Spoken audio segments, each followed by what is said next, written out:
Breaking news చూస్తున్నాం. ఇవాళ కాళేశ్వరం ప్రాజెక్టును మంత్రుల బృందం సందర్శించనుంది. కుంగిన మేడిగడ్డ బ్యారేజ్ పునరుద్ధరణ వచ్చే వర్షాకాలంలోగా చేయడం ప్రశ్నార్థకమే. ఈ నేపథ్యంలో 4 మంత్రులతో కూడిన బృందం ప్రాజెక్టు పరిశీలనకు వెళ్లడం ప్రాధాన్యతను సంతరించుకుంది.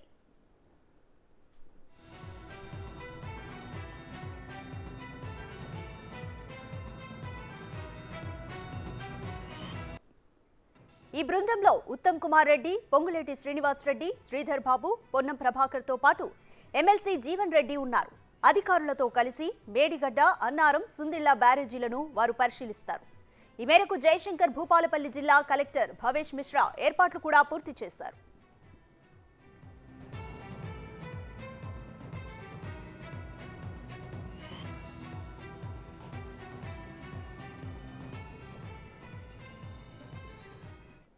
ఉదయం 10:30కు హైదరాబాద్ నుంచి హెలికాప్టర్లో మంత్రుల బృందం మేడిగడ్డకు చేరుకుంటుంది.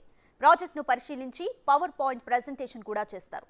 పిల్లర్లు కుంగడం, అన్నారం, సుందిళ్ల బ్యారేజీల నష్టంపై సమీక్ష చేస్తారు. తిరిగి 4:30కు హైదరాబాద్కు తిరిగి వస్తారు.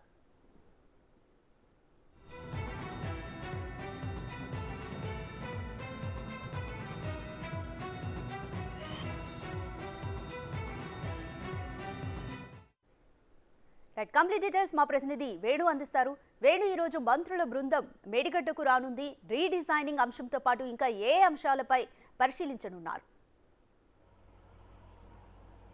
రాధిక, ప్రధానంగా ఈ మంత్రుల బృందం ఈ రోజున మేడిగడ్డ, అన్నారం, సుందిళ్ల 3 బ్యారేజ్ను కూడా పరిశీలించనున్నారు. అయితే మేడిగడ్డ కుంగుబాటుకు సంబంధించిన పూర్తి డీటెయిల్స్ తీసుకున్న తర్వాత అటు ఈఎన్సీ తిరుమలరావు కూడా వస్తున్నారు. ఆయనతోని అసలు ఫౌండేషన్ సంబంధించిన నిర్మాణం అసలు ఏ విధంగా చేసిన దాంట్లో ఇప్పటి వరకు ప్రజలకు క్లారిటీ లేదు, అసలు అధికారులకు ఒక క్లారిటీ లేదు. అయితే గతం లోపల ఏదైతే నిర్మాణ సంస్థ నిర్మాణం చేసిందో ఆ డిజైన్ కూడా ఇచ్చింది ఆ సెంట్రల్ డిజైన్ సంస్థ కాదు కాబట్టి ఎవరు డిజైన్ ఇచ్చారు, ఎందుకు నిర్మించారు దానిపై కూడా క్లారిటీ లేదు. సో ఇదంతా ఈ రోజున ఆ డిజైన్ సంబంధించి పూర్తి డేటా తీసుకొని ఒక పవర్ పాయింట్ ప్రజెంటేషన్ ద్వారా ప్రజలకు, తెలంగాణ యావత్ ప్రజలకు కూడా అసలు ఏం జరిగింది, బేస్మెంట్ ఫౌండేషన్ నిర్మాణం నుంచి ఏం జరిగిందనే దానిపై ఒక పవర్ పాయింట్ ప్రజెంటేషన్ ఇచ్చి ప్రజలకు తెలియజేసే పరిస్థితి అయితే ఈ రోజున మంత్రులు చేయబోతున్నారు. దీని ద్వారా అసలు డ్యామేజ్ ఎంతవరకు జరిగింది, దీనికి సంబంధించి మరమ్మతులు ఏ విధంగా చేయాలి దానిపై కూడా ఈ రోజున సమీక్ష చేయనున్నారు. సో మొత్తానికి ఇన్ని రోజులు ఎలక్షన్లో 2018 బీఆర్ఎస్ గెలుపు కోసం కీలకంగా పనిచేసినటువంటి ఇదే కాళేశ్వరం ప్రాజెక్టు 2022 ఎన్నికల లోపల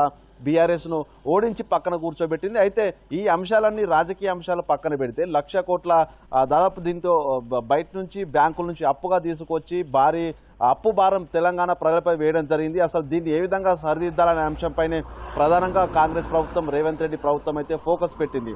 దీన్ని మరమ్మతులు చేయగలుగుతామా, చేస్తే ఎంత ఖర్చు అవుతుంది, ఏ విధంగా చేయాలి, భవిష్యత్తు లోపల దీన్ని ఇంకా ఇదే విధంగా నిలబడాలంటే ఏం చేయాలి దానిపై కూడా సమాలోచనలు జరుగుతుంది. మరోవైపు దీనిపై జ్యుడిషియల్ ఎంక్వైరీ కూడా ఆదేశించడం జరిగింది. అంటే సో మొత్తంగా ఈ కాళేశ్వరం ప్రాజెక్టు సంబంధించి 3 బ్యారేజీలు ప్రధానంగా ఇటు మేడిగడ్డ, అన్నారం, సుందిళ్ల సంబంధించి 3 బ్యారేజీలను కూడా ఈరోజు మంత్రుల బృందం పరిశీలిస్తుంది. ఆ తర్వాత ఈఎన్సీ అధికారులతో పాటు ఎల్ఎన్టీ నిర్మాణ సంస్థతో కూడా కొంత రివ్యూ కూడా మీటింగ్ పెట్టే అవకాశం కనిపిస్తూ ఉంది. ఆ తర్వాతనే దీనికి సంబంధించి మరమ్మతులపై ఒక క్లారిటీ వస్తుంది. దాంతో అగ్రిమెంట్లు చేసుకుంటారా, లేకపోతే ప్రభుత్వం ఎల్ఎన్టీ నిర్మాణ సంస్థపై కావచ్చు, గతం లోపల నిర్మాణంలో పాలు పంచుకున్నటువంటి అధికారులపై చర్యలకు ఆదేశిస్తారా, ఇదంతా కూడా సమీక్ష తర్వాత క్లారిటీ వచ్చే అవకాశం ఉంది. కానీ మొత్తానికి తెలంగాణ ప్రజలు మాత్రం ఇప్పటికీ కాళేశ్వరం కుంగుబాటుకు సంబంధించి ఎలక్షన్స్ ముందే ప్రతిపక్షంగా ఉన్నటువంటి కాంగ్రెస్ ఆరోపణలు చేస్తే బీఆర్ఎస్ తిప్పికొట్టింది.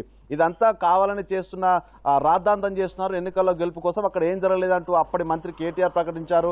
దాంతోపాటు కేసీఆర్ కూడా పలుసార్లు మాట్లాడడం జరిగింది. అంటే వీటన్నిటిని కౌంటర్ ఇస్తున్న వెళ్ళినప్పటికీ కూడా ప్రజలకు నిజానిజాలు తెలియజెప్పాలనేటువంటి ఒక ఉద్దేశంతో ఈ రోజున పవర్ పాయింట్ ప్రజెంటేషన్ తో పాటు పీర్స్కి సంబంధించి ప్రధానంగా 20వ పీరు, 21, 19 ఈ 7వ బ్లాక్ సంబంధించినటువంటి నిర్మాణ సమయం లోపల సాయిల్ ఎట్లా ఉంది, ఏం టెస్టులు చేశారు, ఆ రిపోర్ట్లు ఏ విధంగా ఉన్నాయి. దాంతోపాటు 4వ పియర్ 4వ బ్లాక్ నిర్మాణం అప్పుడు కూడా అక్కడ కింద కోల్ వచ్చినటువంటి ఆరోపణలు వినిపించినాయి. దానికి సంబంధించి అండర్ డెప్త్ ఉన్నటువంటి లేయర్స్ సంబంధించినటువంటి పవర్ పాయింట్ ప్రజెంటేషన్ ద్వారా ప్రజలకు మీడియాకు రిలీజ్ చేస్తారు. సో ఆ తర్వాత నిర్మాణం జరిపిన తర్వాత దానికి సంబంధించి మెయింటెనెన్స్ సంబంధించిన రికార్డులకు సంబంధించిన డీటెయిల్స్ వచ్చే వర్షాకాలంలోపు మరమ్మతులు చేయడం ప్రశ్నార్థకమే అన్న ఒక మాట కూడా వినిపిస్తుంది. ఒకవేళ ఈ రోజు సాయంత్రంలోపు ఎటువంటి కంక్లూజన్ కి రావచ్చు రిపేరింగ్ పట్ల, ఎప్పుడు పూర్తయ్యే ఛాన్స్ కనిపిస్తుంది?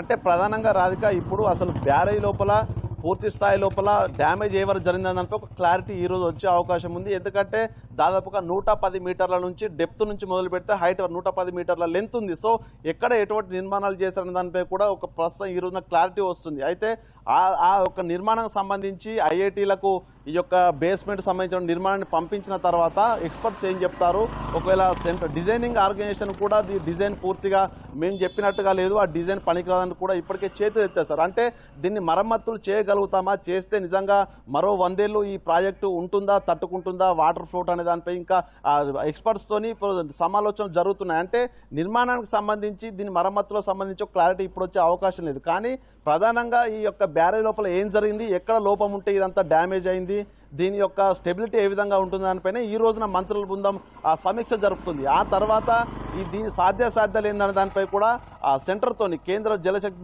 బృందంతో కూడా చర్చ జరుపుతుంది. సిడబ్ల్యూసి దాంతోపాటు ఎక్స్పర్ట్స్ టీమ్, ఇంజనీర్లకు సంబంధించిన ఎక్స్పర్ట్స్ టీము, అవసరమైతే ఇతర దేశాలకు సంబంధించిన ఎక్స్పర్ట్ టీంతో కూడా మాట్లాడిన తర్వాత మరమ్మతులపై ఒక ఆలోచనకు వచ్చే అవకాశం. కానీ ప్రస్తుతానికి దీనికి సంబంధించి డ్యామేజ్ రిపోర్ట్ అనేది ఇంకా కంప్లీట్గా, ఎందుకంటే మొన్ననే దాదాపు వారం రోజుల క్రితమే ఎల్ఎన్టీ నిర్మాణ సంస్థ కాఫర్ డ్యామ్ నిర్మాణం చేయాలంటూ కొంత పనులు మొదలుపెట్టింది. కాబట్టి ఆ డ్యామేజ్ పూర్తి స్థాయిలో తెలిసిన తర్వాతనే మరమ్మతులకు సంబంధించి అంశం బయటకు వస్తుంది. కానీ ప్రస్తుతం మాత్రం డ్యామేజ్ ఏ స్థాయి ఉందనేది మాత్రం ఈ రోజున మంత్రులు బయట పెట్టే అవకాశం అయితే ఉంది. Radhika, right, thank you Venu.